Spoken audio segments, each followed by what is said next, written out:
The following is a presentation of Team Bonding, providing more than 100 live, virtual, or hybrid corporate team building activities for companies around the world. Visit teambonding.com to schedule your event now.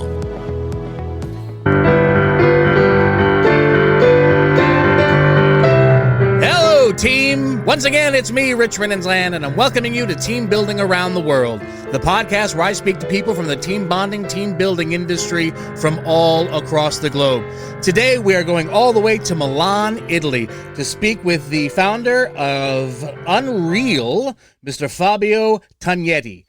Now, before we get to Fabio, of course, I would like to take a second and share some love with my supporters. This show is supported by the Catalyst Team Building Network. Find out more about the world's largest network of team building providers at catalystglobal.com. I also want to thank our friends at B1G1, which can make your business a real force for good. Visit b1g1.com to get started. Now, my guest today, Fabio Tognetti, is what has been described to me as a natural-born stimulator, which means in his events, he loves to provoke and shake up the participants, questioning their beliefs and things that limit their choices. So, ladies and gentlemen, please join me in welcoming the creator of Unreal, Mr. Fabio Tognetti. Thank you. Thank you so much. Don't worry about that applause. That's just a small group of people I keep chained up under my desk, Fabio. How are you today, my friend? Oh, very fine and very hot. Really, summer just arrived, and so this is the best season for me. I'm happy, I'm hot, and willing to enjoy it. Fantastic. But let's start off. Why don't you tell my audience out there a little bit about yourself? Oh, yes, wonderful. It's nice how you describe me. As a natural born stimulator, this is very nice. This is how many people like to describe me. Mm-hmm. But I like to tell also something about me outside the work, you know. Please. I love to travel a lot. So I'm a natural born traveler, if I can say something in the same direction. That's great, yeah. So I like traveling by myself and also with my wife, with my kid, and finding different places, really different. I know that Europe is a very nice place where to be, but for me, traveling is at least, 8 to 10 hours of flight just to go really far away. And in the east part, so Southeast Asia, or in the west part, so in the Caribbean and other parts like that. This is very nice. That's right. According to your profile, you've got 14 plus years of management training courses under your belt. Ranging from now 20. Now 20? Yes. Fantastic. But you're 20. Ranging from Europe, Africa, the Middle East, Asia, Australia, and here in North America. Tell us about that. Yes, it is. And this is amazing for me because, as I told you, I love to travel. And my job helps me to travel also for work. And this is very nice because, I can get in touch with people of different culture, different mentality. And yes, my core business is management training. And so when I travel around the world, because different companies, clients are asking us to deliver the same kind of training courses in different countries, it's nice because it's really different how you manage people all around the world. So if you're in China or in Japan or in US, for example, or in Canada or in Southeast Asia, for example, or in Tunisia, it's really different. You need to understand that you need to deliver something in a different way. I want to tell you something very nice, very funny. It happened in India a few years ago. I was delivering a course and I saw people just in front of me were just shaking the head just as to say no, right or left. And I was wondering what was happening.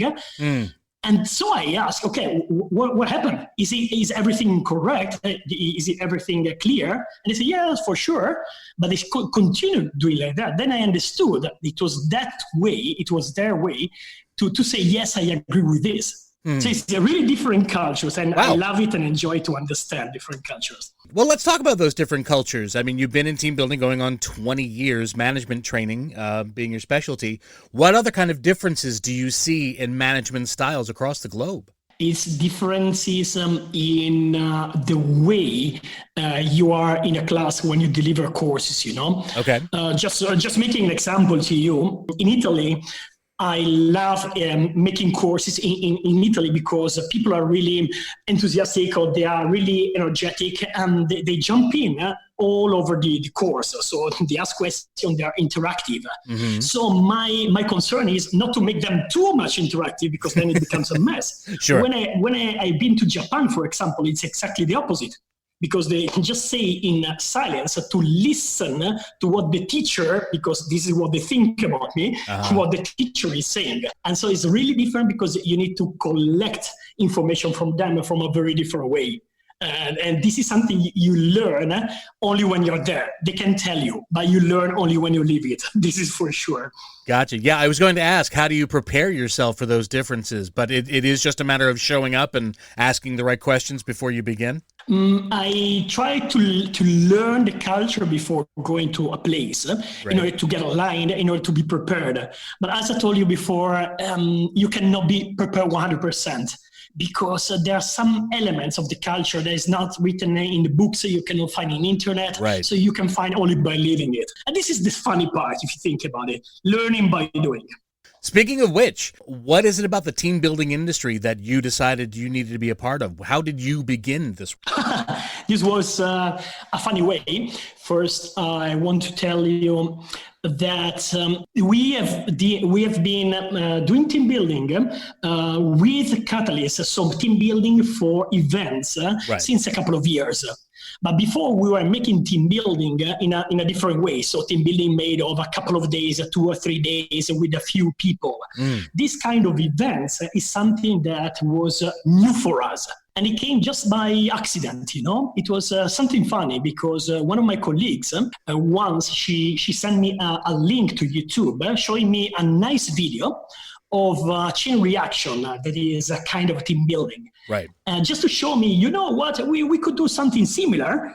And I answer her, yes, I know this kind of team building, but it's really difficult to organize it. You need to be prepared on that. And then I was curious and tried to dig to understand who was doing this kind of, how do you say, the video, because it was really well made. Okay. So I dig, and I found out that there was a company just behind. I say, wow, they are really well prepared, really tough on this. And so I was watching. They were all over the world, except for Italy. And so I say, why not? And we got in touch. We loved each other, and then we got partnership. You know, that's how it happened. So let's talk about management training then, since that's what you focused on. Let me just ask you straight out, what is it about management that you need to teach? What is it that people seem to be missing about managing others? Oh, yeah, I understand. Your question can lead to two different directions. We have the time, Fabio, whatever you want to talk about. Sure, for sure. So it's interesting because generally companies are asking training companies to help them giving tools and behaviors to the employees. Sure. Just for example, I need these people to be more effective in problem solving, or these people to be more effective in negotiation or in leadership, because they lead a team, they manage a team, but they are managers and not leaders. So they need to understand how to become leaders and lead people to their directions. Okay. So they want us to give them behaviors and skills. But we go a little bit further because we focus more on beliefs. So we first start on beliefs to make them understand why it is important to behave a certain way. When they understand why it is important, then they understand that it is good for them. Not for the company. It can be good for the company, but it's good for themselves. It gives advantage to themselves to behave in a certain way instead of a certain other way. That's why we make a lot of exercises, a lot of simulations. We play together. We have challenges. And so we stimulate. That's why we like to stimulate, because it is really interactive. And at the end, they come out with tools. But more than tools, the will to use the tools when they finish the courses. I don't know if it's clear what I want to give you. Well, actually, if you hold on for me 1 second, Fabio, I want to dig deeper into this, because that's a large topic to sort of delve into. But first, let me take a quick second and tell all my friends all about the Catalyst Team Building Network, an association of team building providers. With representatives in over 90 countries speaking more than 20 different languages, the Catalyst Network is widely regarded as the voice of the team building industry. Network members share resources, best practices, and business opportunities. Catalyst partners are learning from each other and pushing the boundaries of what is possible in team building. Catalyst Network members share a common goal of creating highly relevant, socially responsible, good value experiences for their clients. For more information, please visit catalystglobal.com. The Catalyst Team Building Network, the world's largest network of team building providers. And we're back with my new best friend, Fabio Tognetti. Fabio, let's talk again about management. You were talking about how you have to give them manager tools to work with. Yes. What are some of those tools? Give us some examples. Good. Wonderful. Let's talk about leadership, for example. Yeah. Just imagine we have in a class people who already manage employees, but there is a real difference between managing and leading a person, because a manager makes people do things. And they believe this is enough. So managing means making people do things. A leader make people want to do things. And this is completely different. There is a huge difference because you focus on the will of the other people. Right. So you need to focus on motivation. That's why, for example, in a leadership course, we understand that in order to achieve results, performance, you need to focus on competencies and motivation. So we work on tools for competencies and tools for motivation, and then we blend them in order to achieve a boom, in order to make them have the right tools to manage their employees in the right way. Okay. What are some of those tools? What are some of the things because let's say a lot of times when I talk to people, not in this industry, and I ask them about the management styles they've seen in their various careers across the map. A lot of them think a leader is just that person who's giving you the assignment of the day, the thing you have to do. What is it about the person who tells you your job and the person who motivates you? What's the difference between the two? How do you get from one to the other? There is a difference that you make them understand the reason behind what you're asking them. Okay. So we are focusing on a vision. I'm not only asking you to do something, I'm making you understand why this something is important to you. And this is the very first part. That's why we focus on motivation, because motivation is a really big word. I mean, it's spread all over. People love to use the word motivation. But motivation, just think about motivation as a motive action. So the reason why you act, the reason why you do something. If you give a person the reason why, then this person is more willing to do it. This is not only for leadership. This is for leadership. This is for presentation, public speaking. This is for selling. This is for negotiation. It's for a lot of things. When I'm in the class, at the very beginning, I just tell the participants, my goal is not to give you tools.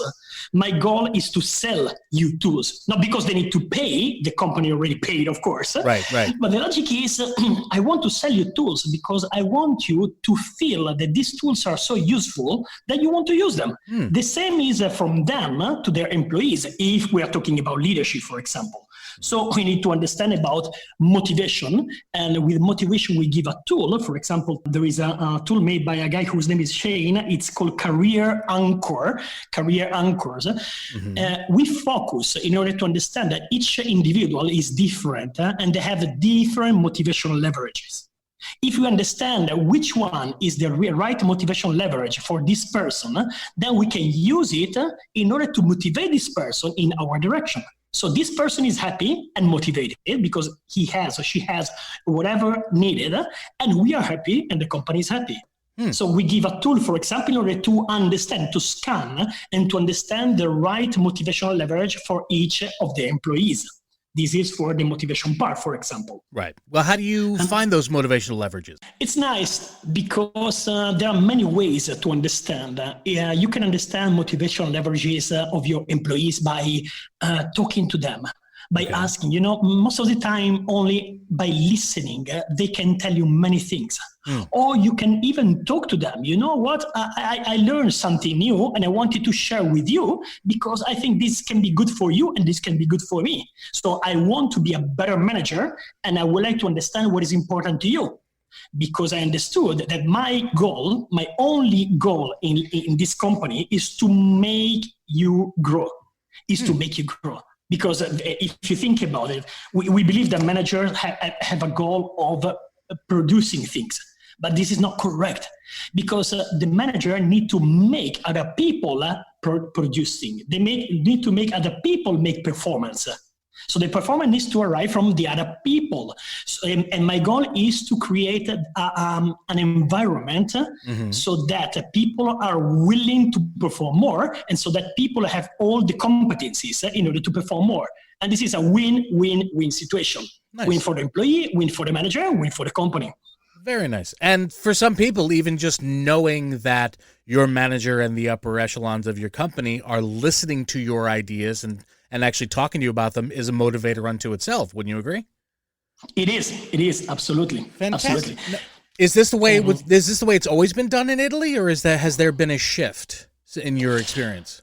There has been a shift also because this is what we call emotional training, and this is the kind of methodology that we use, and it's really kind of different from the slide kind of training course. So we really use no slides during our training courses because we create the path together with the participants. Great. So the shift is really, I can say it really happened, and I hope it happened, and I hope that also our competitors went in this direction because this is the best way to give tools to the participants and to make them use this kind of tools. So it was a shift, but since some 1 or 2 decades ago. It was really a kind of a lecture. So I tell you things, you learn things, and then I hope that you are using these things in your everyday work life. Right. But now everything changed because there is no way to give tools because in this way you are not sure that these people are using this tool afterwards. Yeah. And companies are spending money for this, so they want the results, of course. That's fantastic. I hope you don't mind, though, Fabio. As fascinating as this is, I do want to shift gears a little bit on you. Let's talk about charitable work. Do you work with any sort of charities over there in Italy? No, we don't. Okay. We don't, or not yet. But because we decided to focus our money, our energy, our time in another thing, in another project we have. What we like to think it's a special project. And we call it Academy. Yes. This is a project where we go to universities and we give lessons, we give courses for free to the students. And almost every year we try to go into different universities in Italy. So I try to spread all over Italy. And we make a selection of the people who are really interested. And we try to give to them the same kind of courses that we give to the companies. But we give it for free because we don't want them to pay for it. It's useless. It's stupid because this makes a filter that we don't want to have. So we want to have a filter based on motivation, and that's how we filter people. And it's a very nice job that we are doing there. I mean, I like it, and all the trainers that are doing this love it. Also because having a class of students, having a class of university guys and girls is really motivating because they are curious. They are taking everything you are giving. Also because they are used in a very different kind of lectures. Because what they learn from university is really a lecture style. So they listen and they take notes about it. In this way, they really experience this. And I remember once we were talking about theory of games. It's one of the elements that we see when we go in team buildings. And we made a game that was really tough. You know, they should cooperate together, but then they came out to be in conflict, or one group towards the other. And the best part was the debriefing. And during the debriefing, one of the guys said, "Hey, I know this is the theory of games." And they say, "Yes, congratulations, but you know it, and how come you perform this way?" And the guy answered, "Yes, but we never understood it this way. Because one thing is reading and studying. One thing is touching with by hand, you know, first hand. Right. This is what we love to do. Last October, we were in Venice University. We made a really special project based on debate. So we create a debate course for them, and then we made a competition among students. It was really very nice. So this is our way to give what we know to other kind of people. That's great. That's still an excellent way of giving back. Thank you. Now, hold on one second for me, Fabio. I do need to take a step away for a minute. because I'm going to tell all my team once again about B1G1, which can make your business a real force for good. When you're part of B1G1, you bring new purpose, meaning, and relevance to your business by making giving a core of what you do.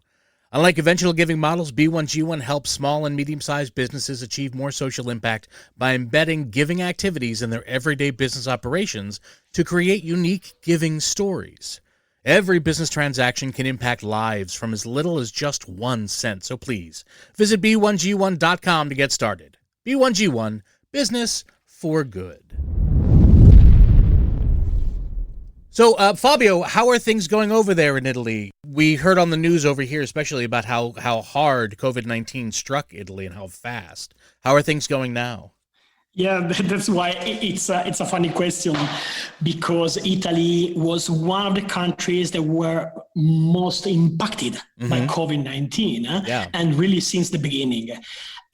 So now things are coming to the light little by little again, but I can tell you that since end of February, everything stopped, completely stopped. Sure. For two reasons. So first reason was because of the COVID-19, so no opportunity to meet again.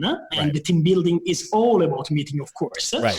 And it was not only about this, it was also because companies were a little bit afraid, scared of investing money in a so difficult period. So they frozen everything.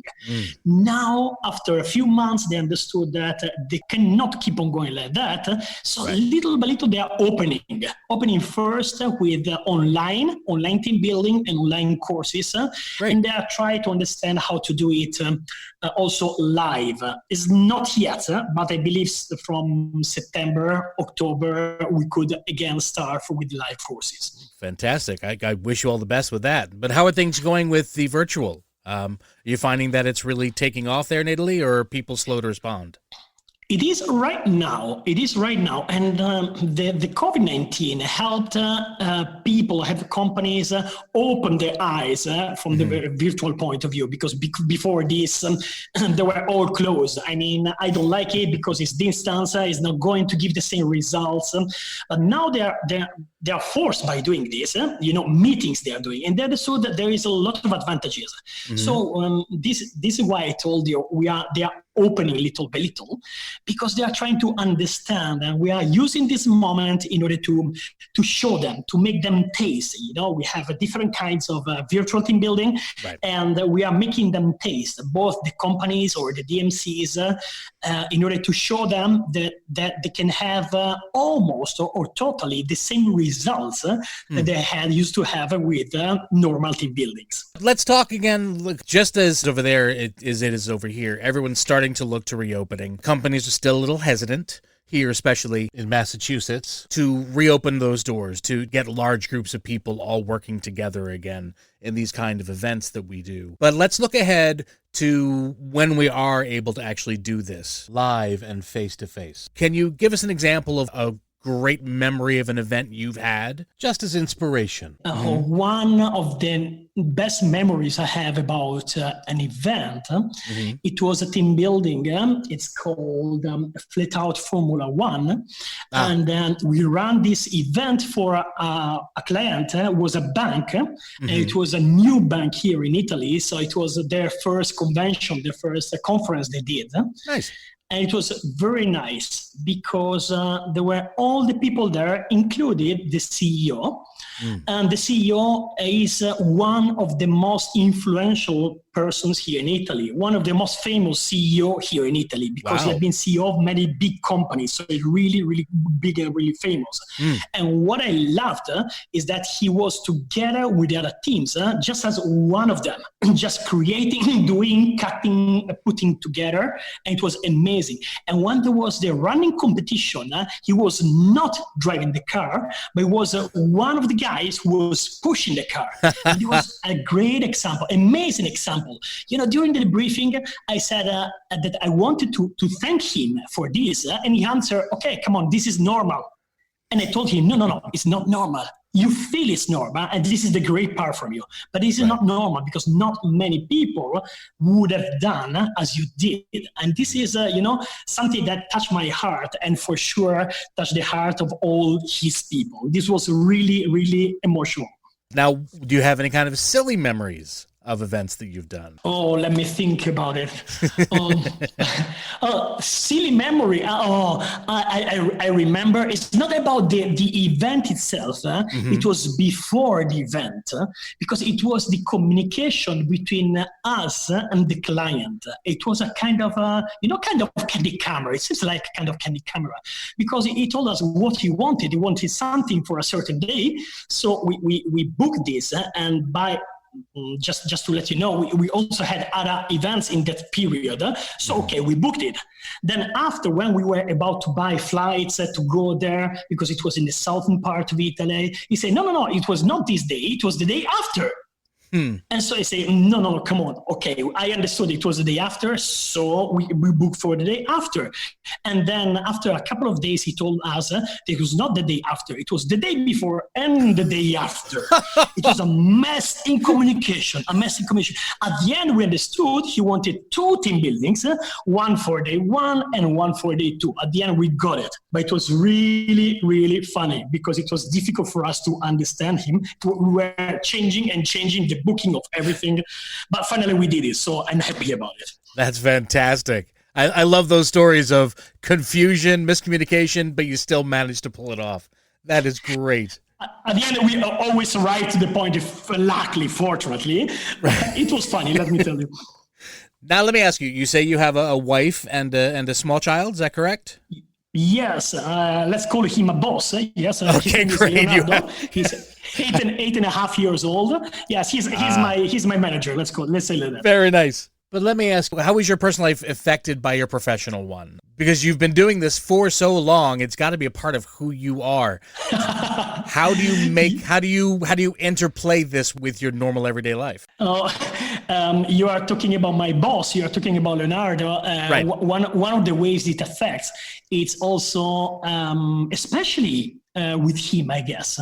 First, because his birthday party is really a party, because I like to create things together with my wife. We create kind of, events, team buildings, and we involve all his friends to make a competition among themselves. And so that's funny, because we use what we learned I use what I learned in my career for him. And also something also very funny is that, before delivering a team building, we love to try it by ourselves in order to see what happens, what is going wrong, how to be on the point when the client is asking us. And generally, we do it in a little park nearby here. And when we go there, people see us in a very funny way, because we create the cars, we play with things, we play with ropes, we play with balls and other things. And they see us playing and they're really curious on what we are doing. Once we were creating, a car made of pasta, as we are Italians, of course. A car made of pasta. And this is the funny thing. I was 1 or 2 months ago, it was really in the period of COVID-19. I was going to a supermarket by collecting the food I ordered. And the lady on the cash, when I wanted to pay, say, "Hey, but I know you. Just please, Richard, understand that I was with a mask, okay?"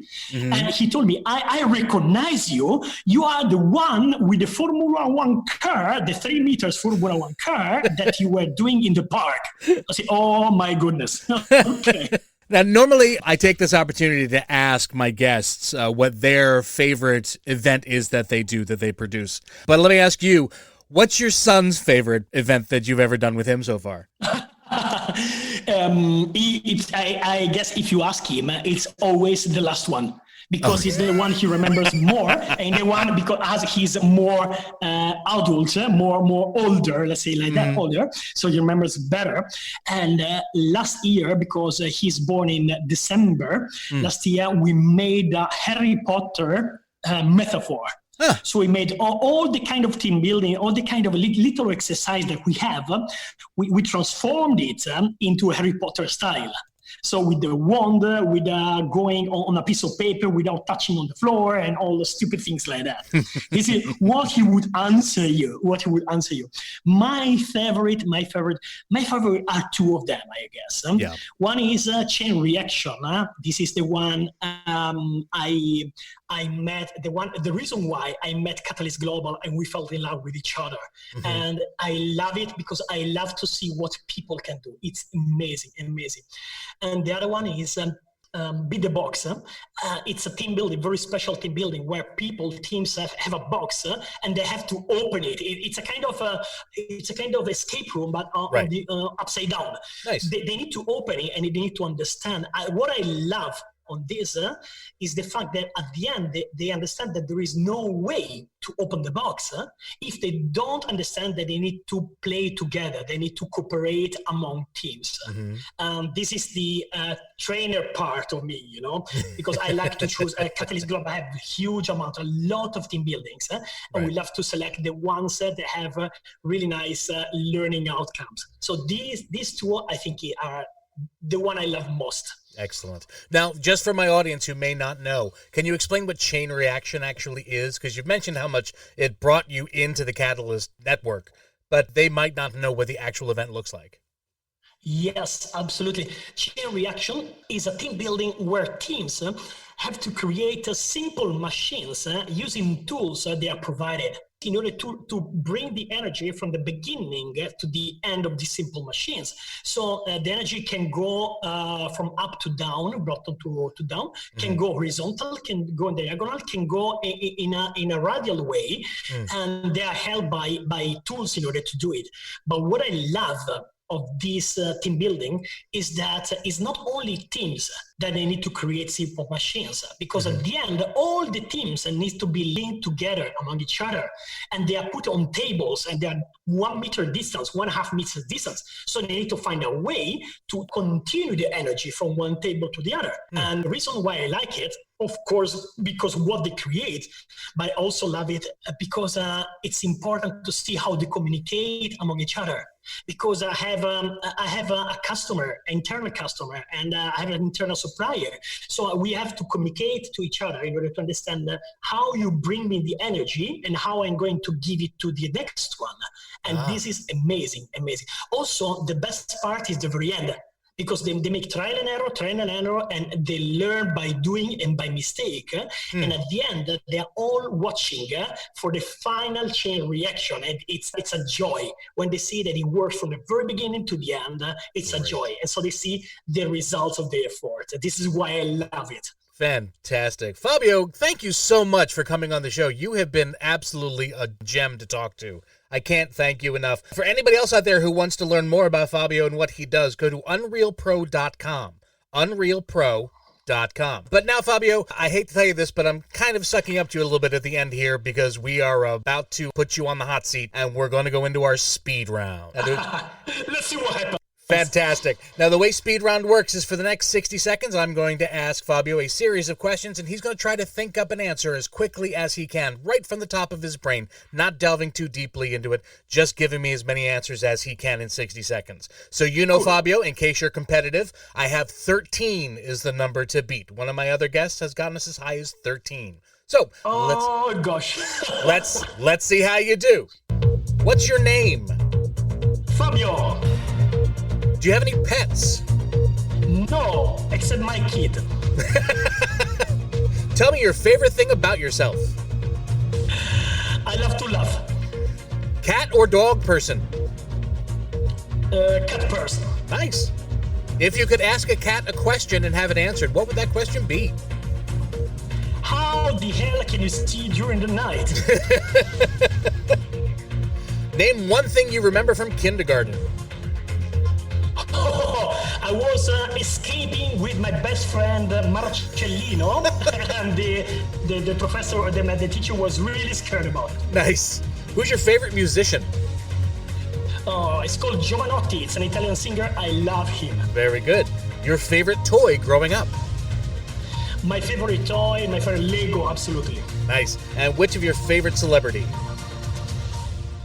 My favorite celebrity? Oh, I don't think I have a favorite celebrity. That's okay, because you didn't get it through anyway. We're out of time. You did get a total of 9 questions through, though, so congratulations on that, Fabio. No, that's okay. You did fine. Next time you'll do better, because hopefully we'll be able to have you back on in a few months and we'll find out how things are improving for you. For sure, we'll be very happy. And thank you again for coming on board, Fabio. You were absolutely fantastic. One more time, ladies and gentlemen, let's give a big round of applause for Fabio Tognetti. And thank you, one and all, for listening to Team Building Around the World. If you like this show, please share it with a friend or a colleague. We'd be grateful if you would subscribe to us on Apple Podcasts and leave us a favorable review on there or wherever you find your favorite podcasts. Now, if you have no favorable review to give, that's absolutely fine. Just shut up about it and everything will be cool. All past episodes can be found at teambonding.com/podcasts. And that's it for me, friends. This has been Rich Rinnensland. You've been listening to Team Building Around the World. And please always remember, if you are within the sound of my voice, you're on my team now, and I am always on yours. Thanks again, everyone, and we will see you next time.